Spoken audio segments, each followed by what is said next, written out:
Madame Ka Korka Seck coordonnatrice UCG Pôle Thiès. di profité baalu ak ñëpp di baal ñëpp ak ci fête bi ñu jógee donc comme ni ñu ko taamoo di def chaque lendemain fête donc coordonnateur daf ñuy sant ñuy déployer moyens yi pour vraiment soulager population bi ci marché yeeg yenn grande artères yi donc cette fois-ci aussi noonu lañ ko defee donc biñ ne suba la julli bi tamit am na équipe nocturne yoo xam ne mettre nañ ko en place au niveau marché ak niveau grande artères yi donc lendemain bi tey ñu aussi ñu ngi fii marché central comme ni ñu koy defee marché Grand Thiès ak marché Moussante donc fu nekk déployé nañ fa équipe ak ay oto yoo xam ne ñoom ñooy assurer nettoiement marché bi donc loolu aussi ñu ngi ci ànd ak commune Thiès Nord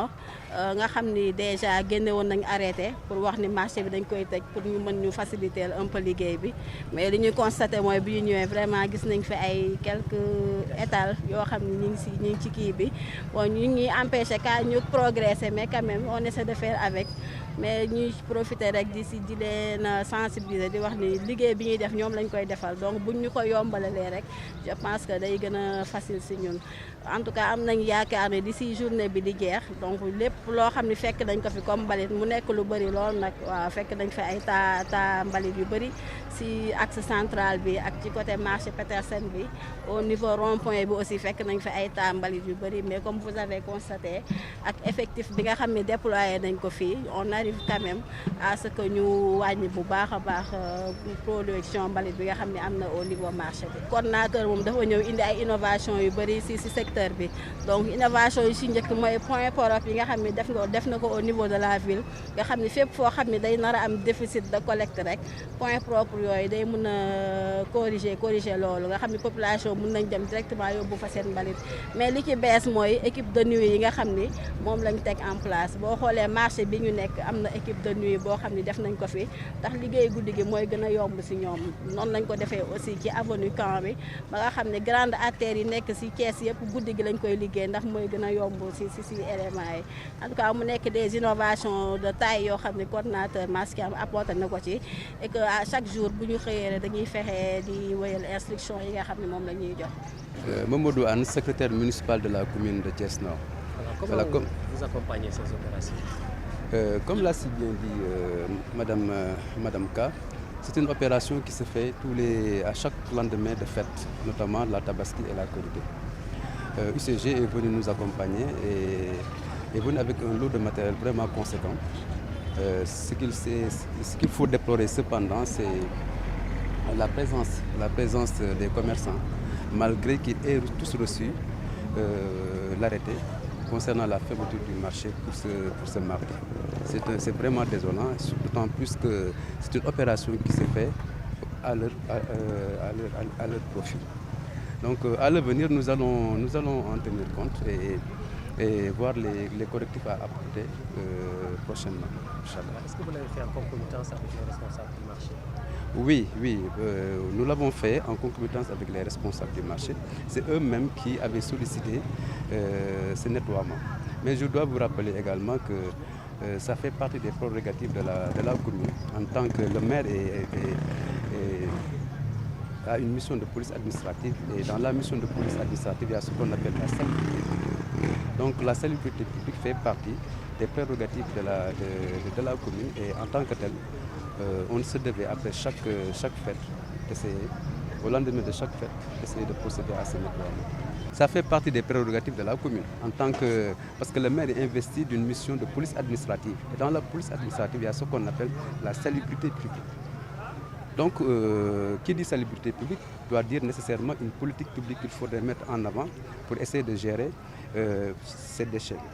Et d'ailleurs, on est allé plus loin dans l'instauration d'une commission au niveau de la mairie qui s'occupe uniquement du cadre de vie. Donc ça entre, comme par rapport à votre question, ça entre de manière plus globale dans le cadre des politiques publiques que la commune doit mettre en place par rapport à la gestion du cadre de vie de manière générale et de manière particulière par rapport au nettoiement du marché au lendemain de chaque fête. Présentation. waaw man Mamadou Anne laa tudd, je suis le secrétaire municipal de la commune de Thiès de Thiès Nord. tey dañu fi ñëw ak appui UCG bi fi ñëw avec vraiment beaucoup de moyens ñëw na ci ay jumtukaay yu bëri pour jàppale ñu ci nettoyage bi ñuy def ci marché bi nettoyage bi ñuy def ci marché bi nag dañ koy def toujours après chaque fête le lendemain tabaski wala le lendemain korité donc kii opération la boo xam ne dañ koy wéyal di ko continuer parce que chaque année dañ koy def mais liñ ci gis ne loo xam ne mënoon na andi gàllankoor ci liggéey bi mooy commerçant yi dañ leen fekk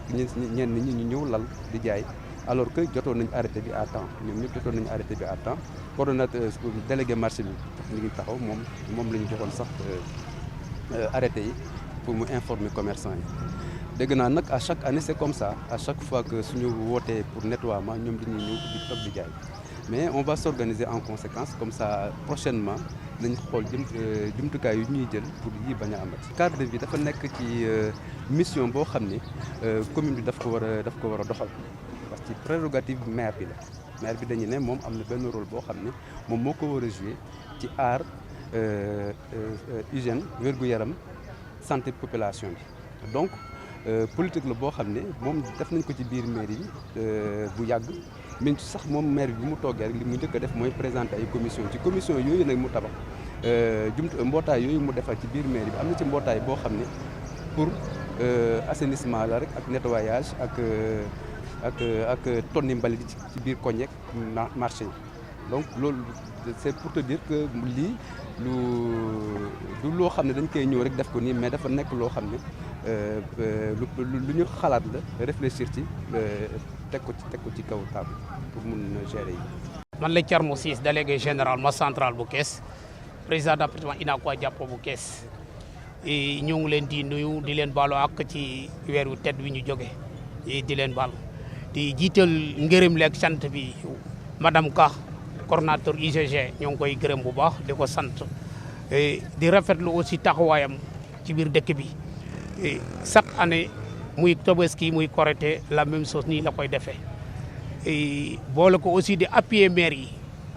tous les jours yoo xam ne oto yi dañ fiy jaar guddi di nettoyer mbalit yi ci marché bi kon dañ ko ciy saluer bu baax a baax ñu ngi ko ciy gërëm bu baax di ko ñaanal yàlla ko yàlla gën a taxaw di ko taxaw bu baax moo xam fu mu jëm yàlla na ko yàlla yeggale foofu di gërëm aussi maire yi zone nord ñu ngi koy gërëm bu baax seen taxawaay vraiment ginnaaw nañu arrêté barki démbo vraiment aussi arrêté bi aussi waxoon nañ ko commerçant yi mais xëy na yàlla dafa dogal xëy na moo xaw a am retard tuuti ñu waxoon nañu ko jox leen ko ñoom ñëpp ci pour ni parce que lii ñun rek lañ koy defal ci marché bi ñun rek lañ koy defal cat bi ci biir ñun lañ koy defal ñun ñi nga xamante ñoo nekk ci biir marché bi kon beneen yoon bu amatee bu ñu nee marché bi dañ koy defar jour tel wax dëgg yàlla nañ leen may ñu defar ko ñu nettoyé ko ba mu set kenn ku ne toog sa place liggéey na nga ko bëggee et vraiment ñu ngi leen koy ñaan par respect ñu respect wax dëgg yàlla kilifa yi bu ñu joxatee kaddu ñu jëm ko sàmm parce que mooy suñu njëriñ loolu ñoo ngi leen ciy woo bu baax a baax di gërëm aussi vraiment préfet département événement bi ni mu déroulé ñu ngi ko ciy gërëm préfet département préfet zone nord et commissaire central commandant ñaa ñu ngi leen di gërëm bu baax di leen sant bu baax a baax xam ni événement bi jël nañu ko ba benn yëngu-yëngu amul indi nañu fi élément yu doy ci marché bi sécuriser ko ba lépp jàll ci jàmm di gërëm aussi Sénélec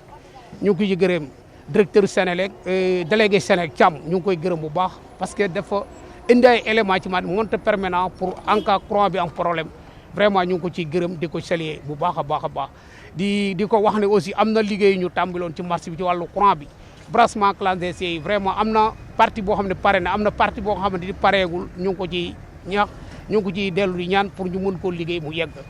vraiment ñu ngi gërëm aussi directeur technique bu mairie zone nord Mapate Bousso taxawaayam rafet na lool wax dëgg yàlla lépp loo xam ne dem nañ ci lu coordonné lu jëm ci seetu mbalit yu marché bi rek mi ngi ci ak léegi la xam ne jafe-jafe yi marché bi assainissement bi mi ngi ci vraiment ñu ngi koy gërëm di ko sant bu baax a baax di ko wax ni rek ñu ngi koy ñaanal yàlla ko yàlla gën a taxaw et wax dëgg yàlla madame Ka ñu ngi koy gërëm parce que vraiment matériel yi mu indi fii ci marché bi tey jii vraiment sedd na suñu xol et ñaati benn testeur la fi indi tey indi 5 benn testeur dugg ci biir marché bi bokkul ak bac yi fi ne lépp pour nettoyer marché bi ñu ngi koy gërëm ñu koy sant bu baax ñu ngi leen di gërëmee ñëpp. pour commerçant yi joxoon lañu la arrêté barki démbo mais nit aussi bu fekkee ne da nga leen jox arrêté moom laa wax naa ko sama départ wax léegi dama leen ni kilifa yi nga xam ne bu ñu jëlee dogal vraiment lii la ñu bëgg a def nañu fexe loolu ñu jàppaleñ ci ñu defar ko ñun lañ koy defaral sama départ waa laakaar loolu laa jëkk wax woon départ ba ñun lañ koy defaral tax na ba buñ ci joxetee bis nangam la ñuy def ci marché dañ koy defar wax dëgg yàlla ñoo ngi leen di ñaan ñu ànd ceeg respecté loolu aussi ñuy joxe ñu respecté bu ko defee ñu liggéey kenn ku ne dellu sa place toog liggéey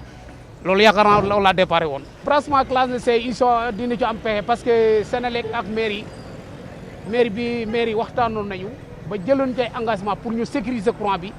yaakaar naa am na îlot yoo xam ne liggéey nañu ko ba sécuriser ko yi nga xam ne branchement ya fa nekkoon dagg nañ ko mais am na îlot yoo xam ne des na îlot yi des aussi ñu ngi ci